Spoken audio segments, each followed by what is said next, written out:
नमस्कार दोस्तों, स्वागत है आपका हमारे चैनल में। और जो दोस्त पहली बार आए हैं उनसे रिक्वेस्ट है, प्लीज़ हमारे चैनल को सब्सक्राइब करें, बेल आइकॉन दबाएं सो दैट आप अपडेट रहें हमारे नए नए वीडियोस के साथ और आध्यात्मिक ऊर्जा और ज्ञान के साथ जुड़े रहें और ज्योतिष के माध्यम से अपने जीवन को और सरल, सहज, सुखी और संपन्न बना पाएँ। दोस्तों, जैसे इस सीरीज़ में हम बात कर रहे हैं ग्रहों की, और ग्रहों की बात कर रहे हैं हम पौराणिक कथाओं के माध्यम से, जो बहुत मज़ेदार सीरीज़ है। अगर आपने नहीं वो कथाएं सुनी हैं तो निश्चित तौर पे इन्फॉर्मेशन में वो लिंक आपको मिल जाएंगे जिसमें आप पीछे देख सकते हैं, जिसमें ग्रहों की कथाएं आपको मिल जाएंगी। तो आज दो बड़े ही इंपॉर्टेंट ग्रहों के बारे में हम बात करेंगे, उनकी पौराणिक कथा को सुनेंगे, जो है राहु और केतु, जिसको हम छाया ग्रह भी मानते हैं। छाया ग्रह का अर्थ क्या है कि ये ठोस ऐसे ग्रह नहीं जो टेंजिबल ग्रह हो, जिनको छू सकते हैं, जिसको पे जा सकते हैं, जैसे पृथ्वी है, मंगल है, बृहस्पति है, शनि है। इनको आप छू सकते हैं, इनको आप जा सकते हैं इस पर। लेकिन ये एक ऊर्जा के आप पिंड मान लीजिए, या इसको छाया ग्रह मानते हैं, जो निरंतर गोचर कर रहे हैं परंतु कोई उसे छू नहीं सकता। नॉन टेंजिबल, माया को प्रदर्शित करते हैं। और वैदिक एस्ट्रोलॉजी में इनका बहुत महत्व दिया गया है। तो राहु केतु की कैरेक्टरिस्टिक समझेंगे, गुणधर्म समझेंगे, वो हमारे जीवन को किस तरह प्रभावित करते हैं, ज्योतिष शास्त्रों से क्या देखा जाता है, वो सब समझेंगे हम एक पौराणिक कथा के माध्यम से। तो दोस्तों, समुद्र मंथन से जुड़ी हुई राहु केतु की कथा है कि देवासुर संग्राम चल रहा था, और देवासुर संग्राम को रोकने के लिए समुद्र मंथन किया जाता है कि, और समुद्र मंथन में कहा जाता है कि भाई देव और दैत्य दोनों मिलके जो ये आकाश गंगा है इसको मथेंगे सुमेरु पर्वत के माध्यम से, और उसमें जो जो रत्न पैदा होंगे उनको आपस में बारी बारी बांट लेंगे।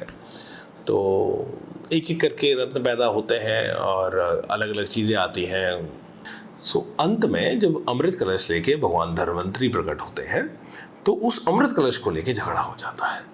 तो अमृत कलश में अब बारी देवताओं की थी, लेकिन दानव कहते हैं भैया देवताओं को तुम अमृत पिला दोगे, हमारे लिए कुछ बचेगा नहीं, तो इसमें तो हम 50-50 करेंगे, ये एक एक चीज़ नहीं आएगी। पहले ये होता रहा था कि एक चीज़ आई वो देवताओं में चली गई, फिर एक चीज़ आई दानवों में चली गई, फिर इसको 50-50 बांटेंगे।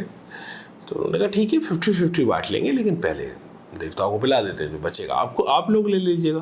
तो उन्होंने अपना डाउट दिखाया और स्केप्टिज्म दिखाया, भाई हमें नहीं है तो ये हम नहीं मानेंगे।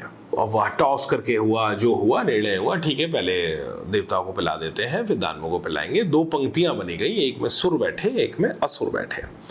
और कहते हैं भगवान, सब देवताओं के अंदर भय तो था कि भैया अब ये हमारे हिस्से में आई है, ये भी झगड़ा कर रहे हैं, इन्हें भी पीना है, और इनको अगर आसुरी शक्तियाँ यदि अमर हो गई, इनको मृत्यु का भय खत्म हो गया, इन्हें मारा नहीं जा सकता, तो असुर तो हाहाकार मचा देंगे जगत में, और ये तो अंधकार ही अंधकार होगा, दुखी दुख मचाएंगे, और ये दुष्ट हैं, ये सबको परेशान करेंगे।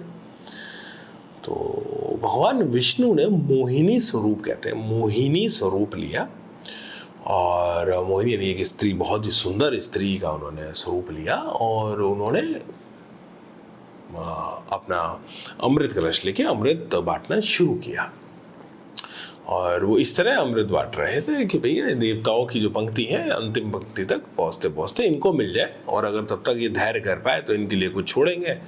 और इनको जैसे आपस में बांटना, उनको पता था कि ये इतने जैसे देवता अपनी पंक्ति में बैठे हुए थे, बड़े सरल तरीके से एक एक एक एक करके एक सीक्वेंस के साथ बैठे हुए थे, और जो दूसरे जो दानव थे वो सीक्वेंस में नहीं थे। तो उन्हें पता था कि ये अपने आप आपस में लड़ लेंगे, पहले हम देवताओं को पिला दें, फिर जो बचेगा उसके लिए खुद लड़ ही लेंगे या छलका देंगे उस कलश को। जब वो बांट रहे थे तो एक स्वर भानु नाम का एक दैत्य था, जो रूप बदलने में माया में बहुत परफेक्ट था। तो वो देखता है कि भाई, वो समझ जाता है कि ये मोहिनी रूप जो है ये भगवान विष्णु है, इन्होंने भी रूप बदल रखा है और उस पर भी रूप बदलने की कला थी, और ये जो बांट रहे हैं अमृत, ये हो सकता है हमारे लिए बचे ही ना, या हमारे लिए इतना कम बचे कि झगड़ा हो जाए। तो वो जो स्वर भानु है वो रूप बदलता है। अब ये स्वर भानु यानी ये उसकी एनालिसिस थी, या उसको आशंका थी कि भाई कल को मैं लेना क्या हो, पहले लाइन में लग लो, नियम तोड़ के कि पहले देवता पिएंगे फिर दानव पिएंगे, ये तय हुआ था। लेकिन वो कहते हैं नियम तोड़ के, मुझे डाउट नहीं, मैं तो पहले ही पी लूँगा, बीच में लाइन में घुस जाते हैं। तो वो भी अपना रूप बदलता है और देवताओं की पंक्ति में बैठ जाता है। देवताओं की पंक्ति में जहाँ नवग्रह बैठे होते हैं, सूर्य और चंद्रमा के मध्य में जाके वो बैठ जाता है। सूर्य और चंद्रमा देखते हैं ये नए देवता कौन से आ गए भाई, ये कौन से देवता हैं हमारे बीच में। जब वो मोहिनी, भगवान विष्णु मोहिनी रूप में अमृत पिलाते हुए जैसे आगे बढ़ रहे होते हैं, सूर्य चंद्रमा को शंका हो जाती है गलत आदमी ने ये अमृत पी लिया।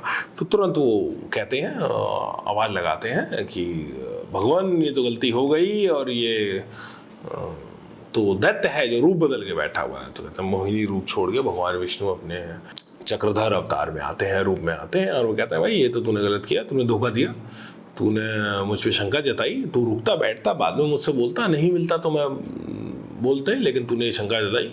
तो उसने ठास किया स्वर भानु ने, अब तो मैंने अमृत पी लिया, मेरा तो कोई क्या करेगा, और अब तो मेरा तो काम हो गया। तो भगवान विष्णु अपना सुदर्शन चक्र लेते हैं और उसका गर्दन काट देते हैं।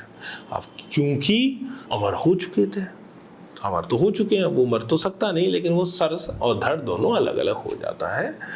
और क्योंकि वो आवाज़ सूर्य चंद्रमा ने लगाई थी, सूर्य चंद्रमा ने कहा था भाई देखो देखो इसने पकड़ा, सूर्य यानी आत्मा, चंद्रमा यानी मन। तो उन दोनों ने के बीच में माया बैठी है, राहु। अगर आप इस तरह से इस फिनोमेना को देखें, इस कहानी को सुने, जो राहु है वो सूर्य के पीछे भागता है, आत्मा के पीछे, और जो केतु है वो चंद्रमा को पकड़ जाएगी, तुम्हारे चक्कर में मेरा ये हाल हुआ, हर्ष हुआ, और मैं तुम्हें नहीं छोड़ूंगा। तो कहते हैं वो आज भी जब जब उन्हें मौका मिलता है, ग्रहण लगाते हैं, सूर्य ग्रहण चंद्र ग्रहण पे, हम कहते हैं कि राहु केतु भास लेते हैं। राहु केतु की ऊर्जा सूर्य और चंद्रमा की ऊर्जा के साथ होती है।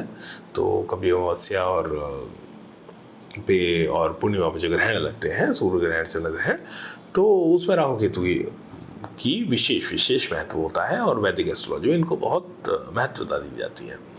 तो राहु को हम बहुत बली मानते हैं, और राहु समस्त संसारिक सुखों का भोग करना चाहता है, और हम केतु को मानते हैं मोक्ष का लॉर्ड। कई बार कई सीकर्स पूछते हैं कि भाई ये तो दैत्य था और ये खराब प्लेनेट है, इसको क्यों हम मोक्ष का देवता मानते हैं। तो देखिए, मोक्ष का नहीं, वो मुमुक्षा का देवता है। मुमुक्षा मतलब मोक्ष की इच्छा, मोक्ष पाने की इच्छा को मुमुक्षा कहते हैं। तो देखिए, राहु तो समस्त भौतिक वासनाएं चाहता है, अपनी पूरी करना चाहता है, और माया का देवता है। तो देखिए, वो एक अमर है, सारी इंद्रियां गई राहु के पास। आप देखिए, सर राहु है, तो डेविल हेड जिसे बोलते हैं। देख हो सकता है, देखने की क्षमता गई। सुन हो सकता है, सुनने की क्षमता गई। सूंघ हो सकता है, सूंघने की क्षमता गई। चख हो सकता है, रस को चखने की क्षमता गई। स्पर्श भी उसके पास गया। पांचों की पांचों इंद्रियां गई। दिमाग बहुत गया, बुद्धि उसके पास चली गई। तो राहु जो है उसके पास तो सब कुछ मिल गया ऑलमोस्ट। और केतु के पास केवल धड़ है, स्पर्श है, केवल स्पर्श का एकमात्र इंद्रिय उसके पास स्पर्श है। तो आप कल्पना कीजिए एक ऐसे जीव की, एक ऐसे इंसान की जो ना देख सकता है, ना सुन सकता है, ना चख सकता है, जो ना अपना दिमाग चला सकता है, लेकिन है वो बड़ा ताकतवर, बहुत ताकतवर है, लेकिन उसके इंद्रिय नहीं। क्या है उसके लिए? तो उसका जीवन जो है वो एक बंधन हो गया। वो मुक्ति के अलावा और मांगेगा क्या? आप बताइए, जीवन हम चाहते हैं प्लेजर्स के लिए, जो हम प्लेजर्स को महसूस कर पाए। वो कुछ नहीं, उसके बाद शरीर, ताकतवर शरीर, क्या करेगा उस ताकत का? तो इसलिए केतु को माना गया है मुमुक्षा का ग्रह। मोक्ष का ग्रह इसलिए क्योंकि वो मुमुक्षा पैदा करता है, मुक्ति की आकांक्षा। तो केतु ग्रह को इसलिए मुक्ति का हम लॉर्ड मानते हैं, क्योंकि केतु तो क्या मांगेगा कि भैया मुक्ति दे दो मुझे इस जीवन से, जिसमें भैया अमरता भाड़ में जाए। ये अमरता तो श्राप बन गई, ये जीवन श्राप बन गया, इससे मुक्ति दो, मैं इससे मुक्त होना चाहता हूँ। तो इसलिए मुमुक्षा, अल्टीमेट डिटैचमेंट कई बार केतु दे देता है। वैसे बहुत ताकतवर प्लैनेट है, मंगल की तरह इसको मानते हैं। और राहु को हम शनि की तरह मानते हैं। एक श्लोक है, शनिवत राहु कुजवत केतु। कुज यानी मंगल की तरह केतु अपना रिजल्ट देता है, ताकतवर है क्योंकि, और शनि की तरह राहु रिजल्ट देता है। ऑल्दो शनि को हम डिटैचमेंट का मानते हैं, तो राहु तो सारी संसारिक भोगना चाहता है, और वो माया का लॉर्ड है, इल्यूजन का लॉर्ड है, और बड़े अलग तरह से रिजल्ट देता है। कई बार अच्छा बैठा होता है ग्रह में, कुंडली में तो अच्छे भी देता है, खराब बैठा होता है तो बहुत ज़्यादा इल्यूजन, डिल्यूजन, कन्फ्यूज़न, कॉन्फ्लिक्ट और बहुत अलग तरह के रिजल्ट देता है, एंडलेस डिज़ायर्स में फंसा देता है।